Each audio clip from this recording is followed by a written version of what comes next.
다 뒤로하고 우리 시간 주님을 바라보는 시간입니다. 성령 하나님께서 인자하시고 신령과 진정으로 들리지는 우리들의 귀한 예배를 주님 받아주시고 찾아가는 모든 신령들 속에 주의 은혜와 축복이 넘치는 복된 시간이 되게 하여 주옵소서. 예수님의 이름으로 기도드립니다. 23절입니다.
존경하사 천지를 만드신 하나님 아버지를 감사하며 그 나라를 주 예수 그리스도를 믿사오며 이런 성령을 대하사 동정녀 마리아에게 하시고 본디오 빌라도에게 고난을 받으사 십자가에 박혀 죽으시고 장사한지 사람의 존재 가운데서 다시 살아나시며 하늘에 오르사 전능하신 하나님 편에 계시다가 주로서 산자와 존재를 심판하러 오시느라 성령을 쌓으며 거룩한 공예와 성도가 서로부터하는 것과 죄를 사하여 주시는 것과 인간시 사는 것과 영원히 사는 것을 믿사옵나이다. 교수님 인사합시다. 잘했습니다. 고맙습니다. 우리 조미숙 집사님 전도 가셨네요. 옆에 계신 분 서로 저는 박수를 좀 하겠습니다. 고맙습니다.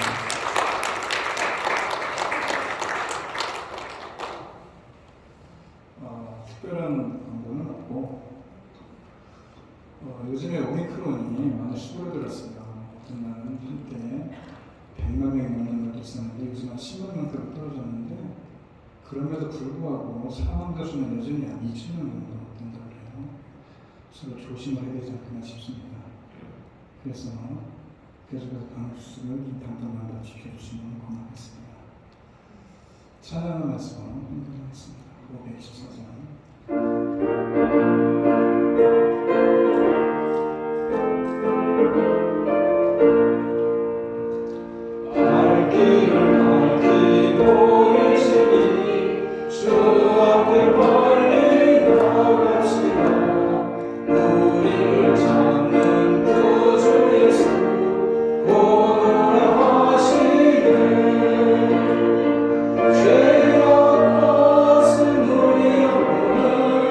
그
오늘도 귀한 성의를 기억하고 원근 각처에서 오늘도 신전에 찾아 나와서 예배하는 귀한 발걸음들입니다.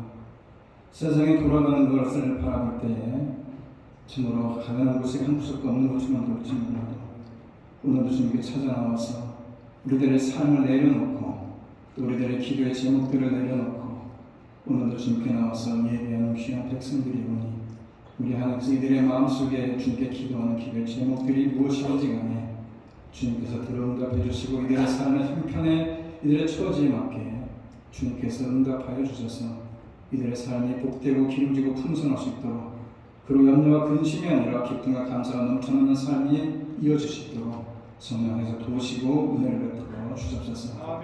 몹시도 몸이 불편하고 건강이 좋지 못해서 오늘도 힘겹게 나와 있는 자들도 있습니다. 하나님 그들을 기억하여 주시고 주의 피 묻은 손으로 안수해 주셔서 그들의 속한 신뢰의 정상적인 삶 주님이 창조신 모습대로 회복이 되셔서 마음껏 주님을 찬양하고 영광을 돌릴 수 있도록 성령이 건강을 챙겨주시고 회복시켜주시고 일으켜 세워 주시옵소서.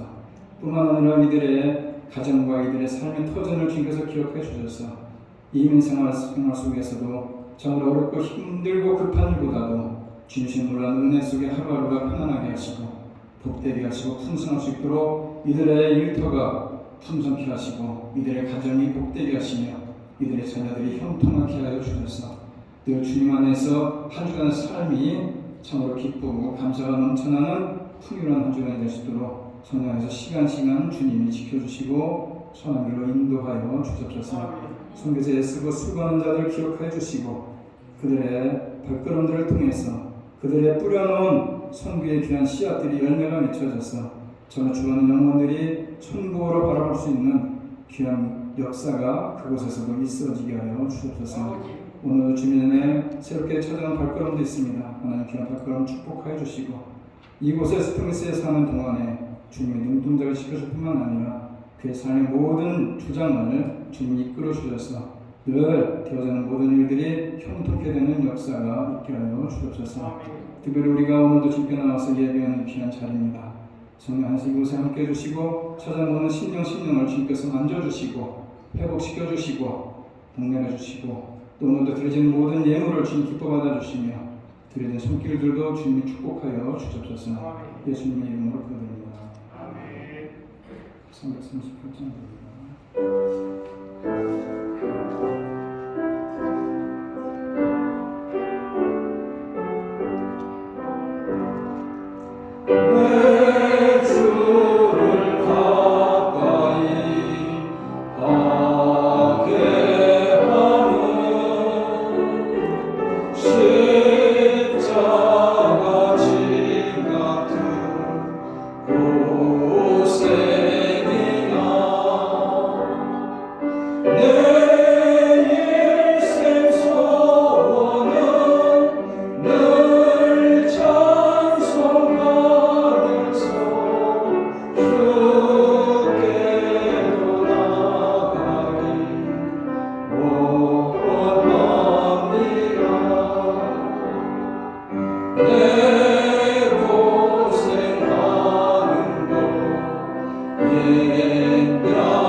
거룩하신 하나님 아버지 감사합니다.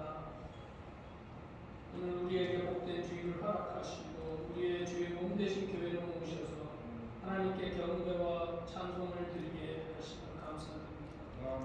이 시간 우리가 신령과 진정을 다하여 드리는 우리의 산제사를 하나님 기뻐 흥망하시고 홀로 영광 받으시옵소서.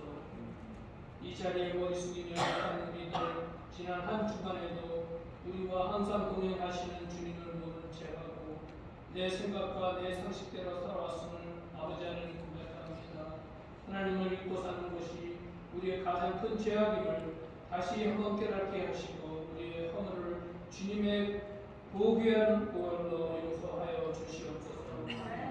자비하신 사랑의 하나님, 우리가 이 세상을 살아갈 때 마음이 가난한 자로 살게 하시고 오직 주님의 능력만 의지하는 믿음을 허락하여 주시옵소서. 내 상식에 앞서 주님의 뜻을 항상 응저 구하는 하나님의 자녀로서의 삶을 살아가게 하옵소서. 매일 말씀과 기도를 통해 하나님께서 살아 역사하심을 스스로 확인하는 진정한 믿음의 사랑으로 거듭나게 하옵소서. 전능하신 하나님 아버지, 우리 대한민국을 축복하시고 나라를 끌어가는 위정자들을 인도하여 주시옵소서. 그들에게 위와 진리를 깨닫게 하시며 지혜와 분별력을 주셔서 정사를 바로잡게 하옵소서. 또한 이 백성들이 모든 형편과 처지를 축복하시고 저희들 가운데 속히 주님의 사랑과 평안을 넘치는 나라가 임할 수 있는 놀라운 축복을 허락하여 주시옵소서. 하나님 아버지, 저희 교회를 이끄시는 주의 종들에게 성령과 함께 해주시고 말씀의 능력을 더입혀 주셔서 교회의 사명을 다하게 하시고 어두운 세상에서 빛과 소금의 역할을 충분히 감당할 수 있게 하시옵소서. 일찍이 주님의 크신 뜻과 섭리가 계셔서 이곳에 저희 사랑의 교회를 세워주시고 이끌어주시며 부흥케 하시니 아버지 하나님 감사드리옵나이다. 주님, 우리 사랑의 교회를 축복하시고 주님께서 사랑의 교회를 임하셔서 성령의 뜨거운 역사가 늘 항상 살아 움직이며 생명이 넘치는 교회가 되게 하시옵소서. 하나님 아버지, 오늘도 하나님의 말씀을 중보하실 저희 홍성 목사님을 축복하시고 성령의 능력을 더하셔서 오직 은혜와 생명의 말씀만 전해지기를 원하옵나이다. 이 시간 예배를 준비하기 위해 여러 모양으로 수고하는 성도들이 일일이 기억하시고 각자에게 합당한 은총을 내려주시옵소서. 오늘 예배의 시종을 주님께 부탁하오며 예수 그리스도의 이름으로 기도하옵나이다. 아멘.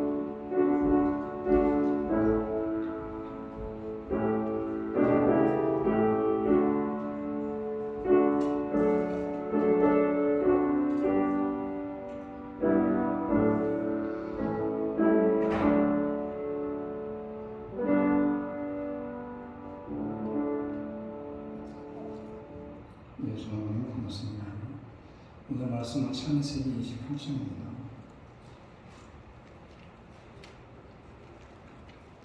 진짜 한동안 하겠습니다. 한 곳에 이르러는 해가 진지라 거기서 유숙하려고 그곳에 한 돌을 가져다가 해결을 잡고 거기 두어 자더니 한 장을 나왔습니다. 기도하겠습니다. 형 에서에게 쫓겨서 하란으로 가는 길에 베델에서 주님을 만나고 그의 인생이 변화되고 그 후에 삶이 주님과 동행하는 삶을 통해서 정말 복되고 풍성한 삶을 살았던 야곱을 우리가 생각해보면서 우리도 어렵고 힘든 시대 속에 살아가지만 우리가 종교에 있는 하나님을 믿는 신앙으로서 주님과 동행하는 삶을 통해서 주님이 우리들에게 예배하고 준비한 놀라운 은혜들을 받아 우리의 부족없는 귀한 신앙들이 다 되게 하여 주옵소서. 예수님의 이름으로 기도드립니다. 존 웨슬리라는 감리교 창시자가 문정씨 이면주원이었더래요. 세상에 가장 좋은 것은 하나님의 우리와 함께 계시는 사실이다. 이 말을 통해서 우리는 주 웨슬리의 인생이 살아계신 하나님과의 만남 그리고 동행임을 알 수 있는데 엘리트는 뭐하고 성직자는 뭐하고 선교사는 뭐하겠습니까? 주부지의 껍데기만 갖추면 아무것도 아닌 것입니다. 신앙의 본질을 갖출 때에 그리스도인으로서의 승리의 삶을 살아갈 수 있는 겁니다. 그런데 안타깝게도 교회에 다니는 사람들 중에는 실제로 하나님을 생생하게 만나는 체험이 없이 왔다 갔다 하는 경우도 많습니다. 그것은 진정한 의미에서 신앙생활이 아니고 그런 것을 종교생활이라고 얘기합니다. 진정한 의미에서 우리가 종교생활을 하는 것인지 신앙생활을 하는 것인지 구별이 되는 겁니다. 종교인은 형식적으로 종교활동을 하는 사람입니다. 신앙인은 살아계신 하나님을 인격적으로 만나고 동행하는 사람을 얘기합니다.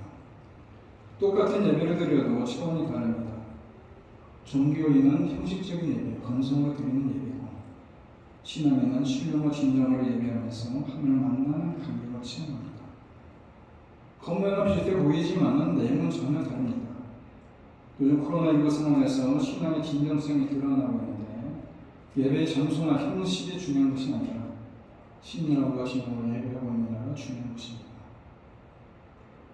오늘 본문은 야곱의 이야기를 통해서 이런 원리를 확인할 수 있는데 야곱은 종교인으로 살다가 광야에서 살아계신 하나님을 만나면서 신앙인의 삶을 살게 됩니다. 그 이전의 삶과 그 이후의 삶이 전혀 다른 모습이 됩니다. 그는 신앙의 부모에서 태어났고 그 스가에서 성장합니다. 모든 종교활동에 참여했던 그는 겉으로 보기에는 아무런 문제가 없어 보였습니다. 그런데 홀로 광야를 가던 중에 극적으로 하나님을 만나면서 그 이전의 모습이 얼마나 허술했는지를 깨닫게 됩니다. 다행히 야곱은 그날 밤에 영적 체험을 통해서 종교인에서 신앙인으로 변화되는 놀라운 축복을 얻게 됩니다. 저건 어떻습니까? 정말 살게 하나님을 만났습니까? 그리고 일마다 때마다 하나님을 동행하십니까? 그래서 신앙생활을 제대로 하고 있는 것처럼 보입니까? 이런 신앙을 하니까 하나님과 동행하는 동행신앙이라고 부르는데 이게 참 신앙인 것입니다. 야곱은 이삭과 리브가의 아들 아닙니까? 그에게 쌍둥이 형 에서가 있었는데 그는 욕심이 많은 사람입니다. 오죽했으면 태어날 때부터 먼저 나오려고 형의 발꿈치를 잡았겠습니까? 그래서 형의 발꿈치를 잡다.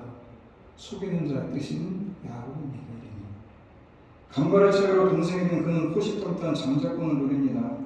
결국 속임수를 써서 에세의 장자권을 탈취합니다. 한 번은 팥죽 한 그릇으로 장자권을 샀고 또 한 번은 어머니 리브가와 짜고 눈이 어두워진 아버지 이삭을 속여서 자기의 축복 기도를 받아내지 않습니까? 그런데 뒤탈임하고 맙니다. 소가 먹은 것을 뒤늦게 알게 된 에서가 야곱을 죽이듯이 쫓아갑니다. 사태의 심각성을 파악한 리브가는 야곱을 급히 피신시킵니다. 이렇게 해서 야곱은 황급히 집을 떠나서 멀리 매각대기 있는 하란으로 향합니다. 그 모습을 상상해 봅시오. 베넬 꽂지만 메고 스위스의 길을 떠납니다. 형 에서가 추격해 올까봐 혼비백산 도망치는 그 모습 아니겠습니까? 얼마나 갔는지 한참을 가다가 돌판에 쓰러져 잠이 잡니다. 더 이상 추격하지 못하겠지라고 생각할지 모르겠지만은 혹시 여전히 불안한 마음입니다. 뿐만 아니라 감기에 위험도 있습니다. 그럼에도 너무 지쳐서 쓰러진 이 야곱의 모습 얼마나 외롭고 불안하고 고달팠겠습니까? 본문을 보면서 상상해보시오. 한 곳에 이르러는 해가 진지라 거기서 유숙하려고 그곳에 한 돌을 가져다가 베개로 삼고 거기 누워 자더니 겉옷을 이불 삼고 돌을 베개 삼고 채디창 밑바닥에서 새우장을 청해서 노숙하는 야곱의 모습이 처량하지 않습니까? 그런데 바로 그날 밤 꿈속에서 하나님이 야곱을 찾아오십니다. 12절에 15절에 읽지는 않았지만 그 내용이 뭐냐? 사닥다리가 보이고 그 위에 하나님의 조상 말씀하고 천사가 오르락 내리락 하고 그리고 하나님께서 말씀으로 유로하시고 용기를 주시니 참 놀랍지 않습니까? 아브라함과 이삭에게 약속했던 모든 것을 이루어주겠다고 말씀합니다. 가나안 땅을 줄 것이고 장차 큰 민족을 이루어주실 것이며 무엇보다 야곱이 가는 곳마다 항상 동행해 주겠다 약속의 말씀을 주십니다. 깜짝 놀라서 잠에서 깨어납니다. 그리고 외치지 않습니까? 16절에 야곱이 잠이 깨어 있는데 여호와께서 과연 여기 계시는을 내가 알지 못했도다. 그는 생각지도 않게 살아계신 하나님을 일대로 만납니다. 유대한 만남이었습니다. 야곱이 이전에 신앙생활을 한 또는 모습이 아니고 엄밀하게 말하면 하나님을 겉으로만 알고 종교인으로 살았었지만은 하나님이 자기 고향에만 계신 줄 알고 있었지만은 이 생각지도 않은 곳에서 그 어떤 곳에서 하나님을 만난 것입니다.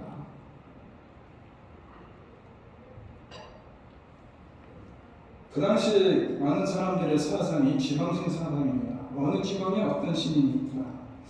야곱도 마찬가지입니다. 그가 있던 곳에만 하나님이 계신 줄 알았는데 하나님이 여기도 계시구나 이런 얘기할 정도로 하나님은 무소부지하신 분 아닙니까? 여러분 기억하는 겁니다. 신앙생활하면서 우리에게 이런 체험이 꼭 필요한 겁니다. 신앙은 머리로 믿는 것이 아니고 가슴으로 믿는 겁니다. 나에게 함께해 주시는 하나님의 인자를 체험하고 굳게 믿어야 되는 것입니다. 이게 신앙의 본질이고 이것이 신앙의 참 신앙인 것입니다. 야곱은 그 들판에서 그런 체험을 하는 겁니다. 그리고 그것을 기념하기 위해서 그 지역의 이름이 원래는 무엇인데 베델로 바꿉니다. 베델의 뜻이 뭡니까? 하나님의 집이라는 뜻입니다. 이곳은 야곱이 인생에 있어서 분수명되는 사건입니다. 그 후에도 물론 신앙의 굴곡이 없었던 건 아니지만은 그 이후로는 하나님과 함께 하심을 믿고 하나님과 동행하는 신앙으로 삽니다. 여기서 우리는 야곱이 어떤 상황에서 어떤 체험을 했는지 눈여겨볼 필요가 있는데 평소에는 형식적인 종교 활동에 그쳤던 그에게 이런 체험이 온 것은 고난의 상황에 처했을 때 아니겠습니까? 그런 점에서 고난을 부정적으로 볼 게 아닙니다. 고난은 분명히 우리 신앙에 유익이 될 수 있습니다. 특별히 하나님과 독대할 수 있는 기회가 되는 겁니다. 마치 이런 겁니다. 평소에 내 주위에 공기가 많아서 공기의 공황을 몰랐는데 그런데 건강이 나빠져서 호흡이 가빠지면은 공기의 존재를 아주 강하게 느끼는 것과 마찬가지입니다. 맑은 공기를 선호하지 않습니까? 한국에서 목회할 때에 호흡기 질환으로 병원에 입원한 선도가 있었는데 악화되어서 산소호흡기를 끼고 있었는데 다행히 잘 극복하고 호흡기를 떼게 되었는데 그때 그가 이런 얘기를 합니다. 이렇게 공기를 마시는 게 얼마나 큰 은혜인지 미처 몰랐습니다. 이제는 공기를 마실 때마다 감사는 서겠습니다. 그는 질병의 고난 속에서 공기의 존재를 절실히 체험했던 것입니다. 마치 이와 같이 평소에는 인식하지 못하던 하나님의 존재를 고난의 때에는 강렬하게 느낄 수 있다는 겁니다. 여러분 혹시 고난에 처했다면 성경에서 하나님을 독대할 수 있는 기회를 잊지 말고 고난이 올 때 괴로워하지 말고 외롭고 힘든 야곱을 찾아오신 것처럼 하나님의 나라를 찾아오심을 믿고 만남을 체험을 하는 겁니다. 그런데 꼭 기억해야 될 것이 있는데 하나님과의 만남을 체험한 후가 중요한 것인데 하나님을 한번 만나고 그치는 게 아니라 하나님과 계속 동행하는 삶이 참 신앙인 것입니다. 그러니까 우리가 참 신앙으로 살아가려면 두 가지 신앙이 필수적인 것입니다. 하나님의 일대로 만나는 만남이 중요한 것이고 또 하나는 항상 하나님 함께 해주심을 믿고 동행하는 신앙이라는 것입니다. 야곱의 인생의 굴곡이 있고 온갖 고난이 있을지라도 결국 승리할 수 있었던 것은 바로 하나님과 함께 동행하는 신앙 덕분이었다 이런 얘기입니다. 야곱은 하나님과 만나기도 하고 동행도 하는 사람 아닙니까? 야곱은 베델 사건 이후로 신앙이 달라집니다. 하나님 멀리 계신 분이 아니라 특정한 장소, 특정한 시간에만 계신 분이 아니라 항상 동행해 주시는 하나님을 믿게 된 것입니다. 베델은 하나님을 생생히 만났던 곳으로 기념을 하는 것입니다.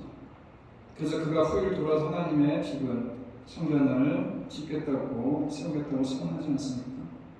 하지만 하나님이 베델에만 계신 것이 아닙니다. 거기만 하나님 만날 수 있는 것이 아닙니다. 앞에서 말씀드린 대로 하나님 어디에나 존재하는 분입니다. 우리가 언제 어디서든지 무엇을 하든지 만나주시고 함께해 주시는 분이 하나님이라는 겁니다. 바울이 예수님을 만난 것은 사람들이 다메섹을 하며 늘 다니던 그 다메섹 도상에서 예수님을 만난 것입니다. 특별한 것을 만난 것이 아니라 모세가 하나님을 만난 것은 늘 양을 치며 양떼를 몰고 다니는 그 길에서 만난 것입니다. 그것은 늘 반복되는 일상, 무의미하게 여겨지는 것 아닙니까? 그래서 큰 기대도 가지지 않았고 소망도 없었고 바랄 것도 없고 신날 것도 없는 그런 일상이었는데 바로 그것을 하나님이 나타나신 거 아닙니까? 이것은 하나님께서 우리 매일의 일상적인 삶에 함께 계시다는 것을 말씀하고 있는 겁니다. 예수님 우리 안에 계시는 거고 항상 우리의 침실에서나 주방에서나 사무실에서나 출근길에서나 우리들의 일터에서나 어디서나 우리는 예수님을 만날 수 있는 것입니다. 시간과 장소를 초월해서 존재하신 우리 역사해 주지 않습니까? 그날 밤 야곱에게 약속하신 말씀이 바로 그런 내용입니다. 창세기 28장 15절을 보게 되면 내가 너와 함께해서 내가 어디로 가든지 너를 지키며 너를 떠나지 아니하리라. 하나님이 항상 함께 하시겠다 약속의 말씀인데 이것을 임마누엘이라고 하지 않습니까? 임마누엘.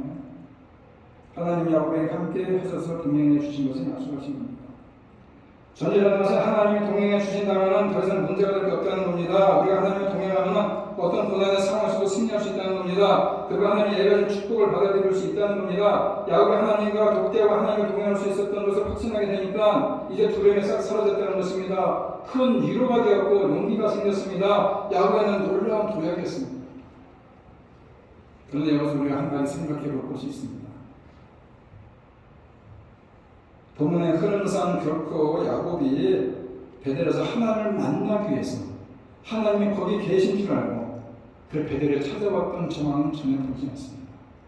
무슨 얘기입니까? 16절에 야곱이 잠이 깨어 이르되 여호와께서 과연 여기 계신 분을 내가 알지 못했다.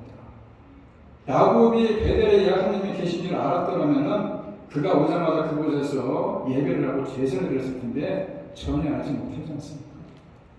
그런데 그냥 형을 피해서 하란으로 가던 그 길목에서 거기가 베델이 됐든 어디가 됐든 그 어떤 곳에서 그가 하나님을 만난 것입니다.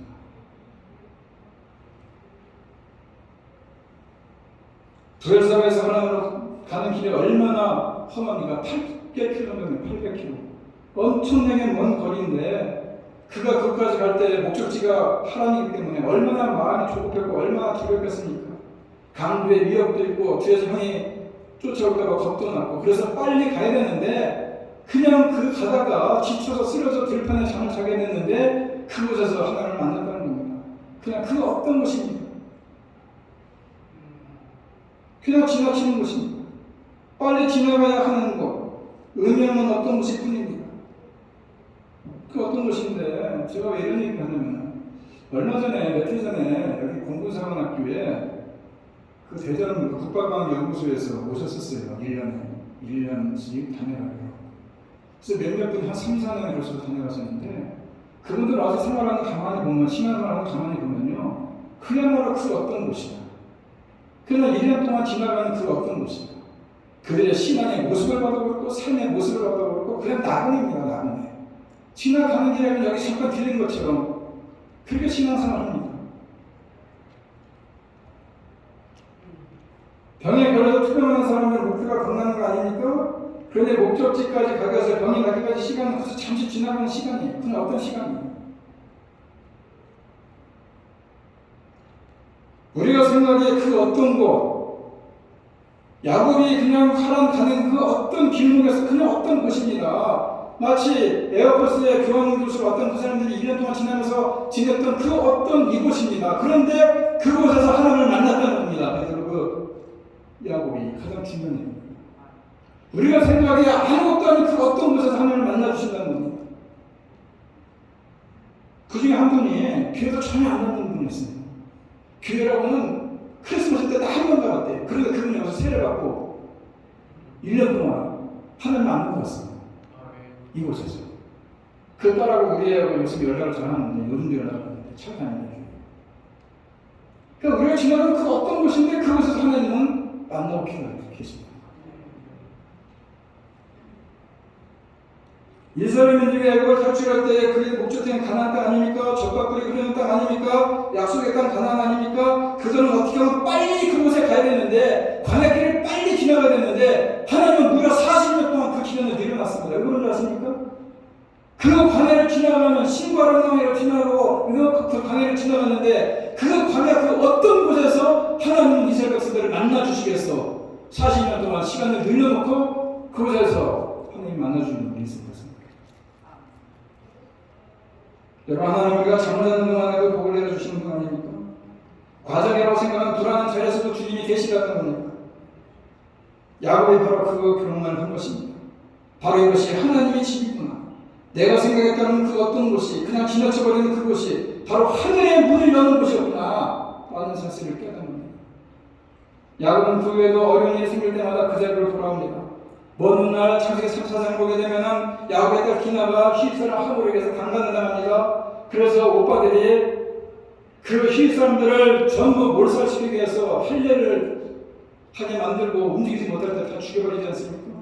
가나안 사람들이 다 일고 들고 일어나서 야곱의 그 자식들을 다 죽이려고 쫓아올 때 야곱이 그 자녀들 데리고 아들들 데리고 어디로 갑니까? 베델로 갑니다. 야곱에게 베델은 바로 그 자리, 바로 그곳인 것입니다. 여러분에게 그 자리가 있습니까? 바로 그 자리가 하나님을 만났던 그 자리가 있습니까? 내가 하나님과 언약을 맺었던 그 자리가 있습니까? 그런 시간이 있습니까? 그 베델 근처에 여러분들도 있어야 되지 않겠습니까? 그런데 더 흥미로운 사실이 하나가 있습니다. 무슨 사실이냐? 여러분들은 별로 흥미롭지 않을 수도 있어요. 일반 평신도들은 그냥 지나칠 수도 있는 얘기들이에요. 오늘 보면 11절에 보면 한 곳에 이르러라는 얘기가 나오는데 그 한 곳이 히브리말로 하마쿰이라는 얘기인데 히브리말로 하자가 들어가면 정관사 더가 붙는 겁니다. 다시 말해서 하마쿰 하면 바로 그 자리를 얘기합니다. 바로 그 자리. 우리말 성경에는 한 곳이라고 번역을 했는데 영어 성경에서 a certain place 그냥 어떤 곳이다 이렇게 번역을 해놨지만은 히브리 원문을 보게 되면은 하마쿰에서 the place라는 뜻입니다. 바로 그 자리. 야곱은 그냥 지나가는 어떤 자리예요. 지나가다 보니까 그냥 그곳에서 그냥 지쳐가지고 쓰러져 잠이 들었는데 그 사람을 만났어요. 그런데 그 자리가 바로 그 자리라는 겁니다. 바로 그 자리는 무슨 자리입니까? 언제나 누군가 그 자리에 한번 왔던 그 자리라는 거예요. 하나님이 준비해놨던 자리라는 거예요. 하나님이 정해놨던 그 자리라는 거예요. 야곱의 입장에서 보면 그냥 지나가는 어떤 자리인데 그 자리가 하나님은 정해놓고 미리 예비해놓고 준비해놨던 자리라는 겁니다. 그래서 그 자리라는 단어가 참 중요한 단어예요. 한국어.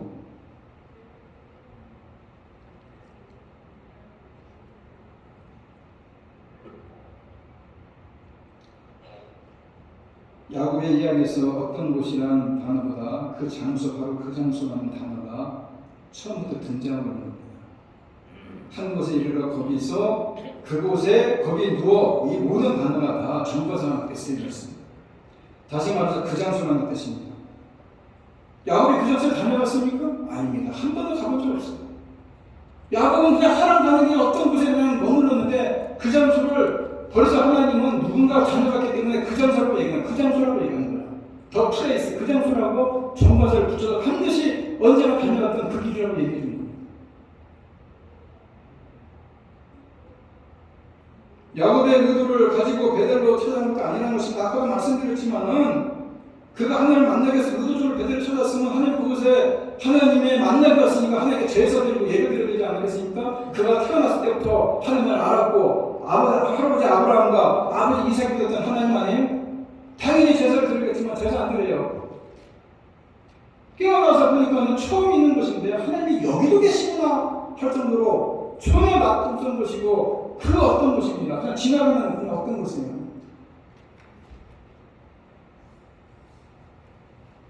그런데 왜 성경은 이 이야기 첫 부분에 그 장소라고 얘기했겠습니까? 한 곳. 이러한 질문은 여러분이 별로 중요하지 않을 수도 있어요. 그런데 그 내용을 가만히 듣고 보면 기가 막힙니다. 이미 갔던 장소, 이미 언급된 그 장소라는 의미가 있는데 이미 준비되어 있고 정해져 있는 그 장소라는 뜻이 있는데 그런데 야곱의 그 장소는 그냥 지나가는 어떤 장소였는데 처음 지나가는 어떤 장소였는데 그러던 그곳에 어떤 장소가 될 수 있는 그 장소가 될 수 있느냐 좀 복잡해 보일지 모르겠지만은 여러분한테 흥미가 없어 보일지 모르겠지만은 좀 궁금증을 가지고 다시 들여다보면은 베델이 어떤 곳이냐 혹시 이곳을 누군가 지나가는 것 아니겠느냐 그 장소라고 말할 것 같으면은 누군가 앞서서 저거 한 번에 지나갔기 때문에 바로 그 장소라고 얘기했을 거 아니겠느냐 베델이라는 단어를 보면 창세기 13장에 나옵니다. 오늘 우리가 창세기 28장을 보고 있지만 13장 3절 보게 되면은 그가 네게부에서부터 길을 떠나 베델에 이르며 베델과 아이 사이고 전에 장막 잡던 곳에 이르니 그가 처음으로 제단을 쌓던 곳이라 그가 거기서 여호와의 이름을 불렀더라. 창세기 12장 8절에도 나오는 얘기예요. 창세기 10장에 보게 되면 하나님이 아브라함을 부릅니다. 갈대아 우르에서 내가 너에게 지시한 땅으로 가.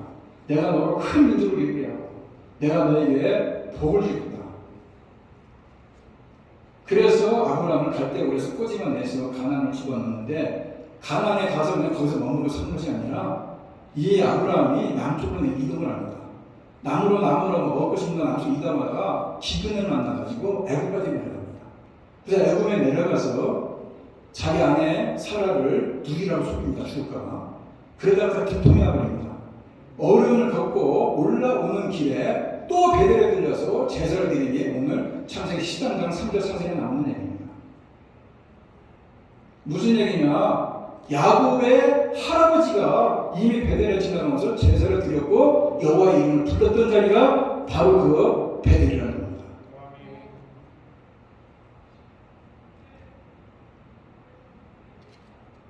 아까 말씀드린 대로 창세기 13장 3절 4절에 나오는 그가 네게부에서부터 길을 떠나 그가 누군가 아브라함입니다.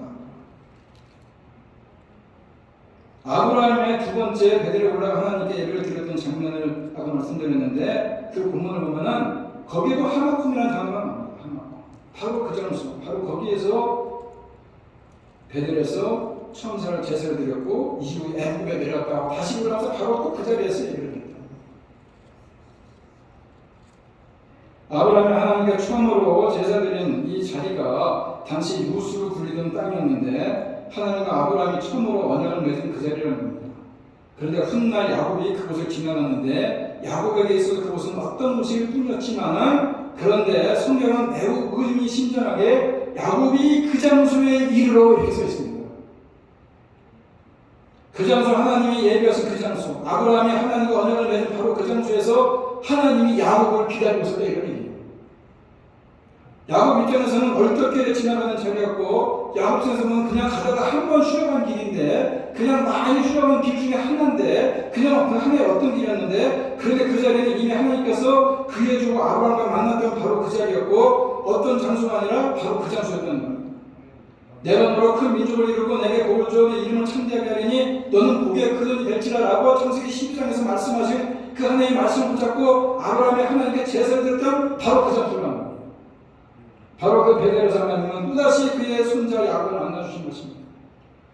오늘 13절 이후에 나오는 하나님의 축복의 말씀, 즉 야곱이 꿈에서 보고 하나님께 들은 말씀, 오늘 본문은 읽지는 않았지만 본문 바로 뒤에 나오는 13절에 보게 되면은 나는 여호와니 너의 주고 아브라함의 하나님이고 이삭의 하나님이라. 내가 누워있는 땅을 내가 내게 너와 내 자손에게 주리니 내 자손이 이 땅에 티끌같이 되어 내가 서쪽과 동쪽과 북쪽과 남쪽으로 퍼져나갈 것이며 땅의 모든 족속이 너와 내 자손으로 말미암아 복을 받으리라. 내가 너와 함께 있어 내가 어디로 가든지 너를 지키며 너를 이끌어 이 땅으로 돌아가게 할지라. 내가 내게 허락한 것을 다 이루기까지 너를 떠나지 아니하리라.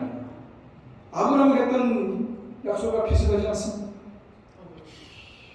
하나님 아브라함에게 말씀하신 그 내용이고 그 약속은 그대로 야곱에게 또다시 말씀하고 계시지 않습니까? 이제 하나님은 아브라함과 맺은 그 약속을 손자인 야곱과 맺고 계시는 것이고 바로 이 시점에서 하나님은 이제 아브라함이 하나님이 아니라 이삭의 하나님이 아니라 이제 바로 이제 야곱의 하나님이고 나의 하나님이 되는 거 아니겠어요? 그리고 그분과 약속도 맺지 않습니까? 야곱이 바로 그 자리에서 뭘 깨달았습니까? 아, 이 베델이라는 자리가 이제 하나님이 이곳에 많은 하나님이 우리 할아버지 하나님, 우리 아버지 하나님이 아니라 이제는 나의 하나님이구나 라는 것을 깨달은 자리가 바로 이 자리라는 겁니다. 참 놀랍지 않습니까? 한 곳 그 어떤 것이 아니라 그곳 그 장소라는 이 한 단어, 이 한 표현이 이렇게 놀랍고 엄청난 의미를 지니고 있는 겁니다. 아브라함과 만나신 그 자리 그 장소에서 다시 야곱과 대면하신 하나님 아닙니까? 야곱은 이제 하나님을 자신의 하나님으로 그것을 만나고 있습니다. 이런 축복이 우리에게도 있어야 된다는 겁니다.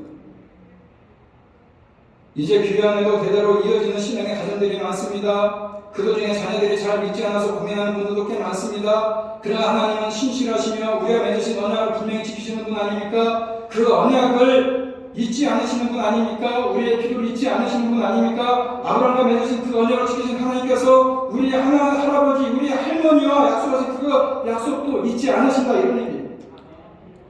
아버지, 어머니가 자녀를 위해서 기도한 그 기도를 잊지 않으신다는 겁니다.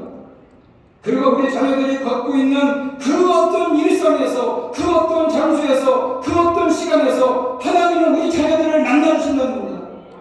왜냐하면 부모가 믿는 그 하나님, 부모와 언약했던 그 하나님이 바로 그 장소, 우리 자녀들이 보기에는 그 어떤 곳이지만은, 우리 자녀들이 보기에는 그 어떤 시간이지만은, 그 어떤 시점에서 하나님은 우리 자녀들을 만나주십니다. 왜냐? 그 아버지, 어머니가 믿던 하나님을 그 약속이 있었기 때문에. 그 어머니 아버지가 기도했던 그 기도가 있었기 때문에 바로 그 장소에서 하나님은 우리 자녀들을 만나주시는 겁니다. 복이 어디서부터 오는 줄 아십니까? 자녀들의 복은 하나님부터 오는 것입니다. 그러나 그 복을 전해주는 사람들이 있는데 신앙의 아버지와 어머니, 신앙의 할머니와 할아버지가 그 복을 전해주는 겁니다. 자식들에게. 아브라함과 이삭 그들의 신앙이 베델의 야곱을 만든 것입니다. 우리 자녀들의 신앙이 마음에 들지 않는다고, 우리들의 자녀들의 신앙이 교회에서 다니지 않는다고 여러분을 마음 아파할 것이 아니라, 여러분이 좋은 신앙으로 살아간다면, 여러분이 종교인이 아니라 신앙으로 제대로 살아간다면, 바로 여러분들을 보시고 하나님 우리 자녀들을 어떤 곳에서 어떤 시간에서 만나주신다는 겁니다. 바로 그 장소, 여러분들이 하나님 섬겼던 그 장소, 바로 그곳에서 하나님 만나주셨던 것처럼.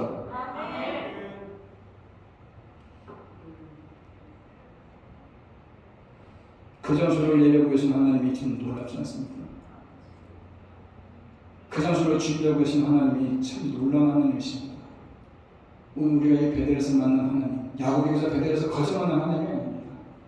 이미 창세기 10장에 나오는 아브라함이 내려가면서 하나님을 만나서 제사하고 예배했던 곳이고, 올라오면서 어려울 때나 지금 하나님을 만나고 제사하고 예배했던 그 자리고, 그런데 그 길에 야곱은 형 에세기를 피해서 눈을 피해서 하란으로 가는 그 어떤 한 장소라고 생각할지 모르겠지만 이미 그 장소는 하나님이 예배하시고 준비하시고 야곱을 기다리신 장소라는 겁니다.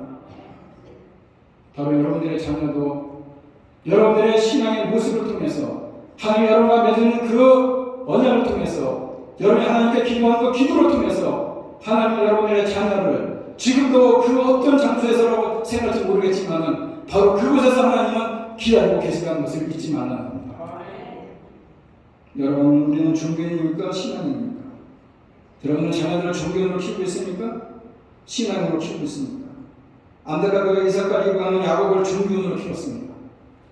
하지만 하나님은 고난 가운데서도 야곱을 만나주셨고, 그래서 하나님과 만나고 그 놀라운 체험을 간직하면서 하나님과 동행하는 삶을 통해서 그가 평생에 놀랍고 풍성한 축복을 받아 누렸던 것처럼 하나님 오늘도 여러분들을 만나 주시고, 여러분들의 삶 가운데 여러분들의 그 순간순간마다 주님이 동행해 주시고 여러분들에게 풍성케 해 주실 것이고, 한 걸음 더 나아가서 바로 여러분들이 만났던 그 장소에서 하나님은 여러분들의 자녀도 기다리고 있다는 사실을 기억하면서 그 자녀들을 위해서 기도하시고,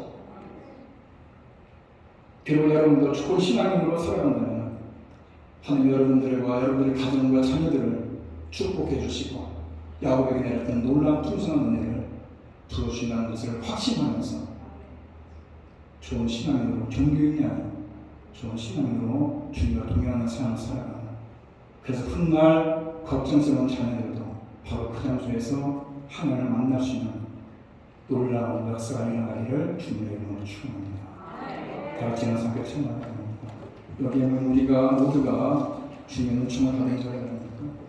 우리가 어떠한 상황에 처하더라도 주님과 함께 계심을 믿어야 되는 것이고, 그 주님과 함께 동행하는 삶을 통해서 하나님께서 여러분들을 만나주시고 여러분들에게 은혜 베풀어주는 사실을 기억하면서, 여러분들의 자녀가 지금 당장은 교회에 나오지 않는 것처럼 보이고 여러분들에게 믿음적으로 신앙적으로 걱정을 될지 모르겠지만 여러분들이 좋은 신앙인으로 살아간다면 하나님은 바로 여러분들과 만났던 그 장소를 기억하시고 우리 자녀들이 그 어떤 곳에서 어떤 시간을 가운데 바로 주님을 만날 수 있게 해준다는 사실을 기억하면서 오늘 찬양을 드리게 원합니다.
사랑과 말씀들이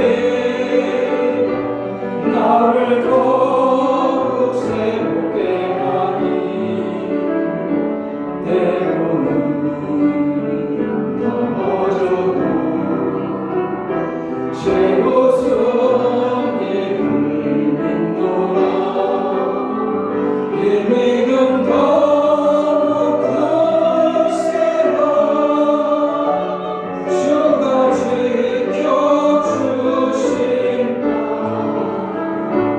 어둠 밤에도 주의 밝은 내 인도하여 주신다. 여기에 모인 우리 사랑받는 주의 자녀라. 주께서 뜻하신 바 우리를 통해 펼치신다. 고통과 슬픔 중에 더욱 주님 의지하오니 어려움 이겨내고 주님 더욱 찬양하라. 이 믿음 더욱 굳세라. 주가 지켜주신다. 어둠 밤에도 주의 밝은 내 인도하여 주신다. 이제는 우리 주 예수 그리스도의 은혜와 하나님 아버지의 극진하신 사랑과 성령님의 교통하심이 하나님과 만나고 그 놀라운 치유를 간직하면서 하나님과 동행하고 계시간 다시 마음에 굳게 다짐하고 전을 나가는 주님의 선물 자녀들 머리머리 위에와 두꺼운 가정과 일터와 자녀들 위해 이제부터 영원토록 함께 있을지어다. 아멘.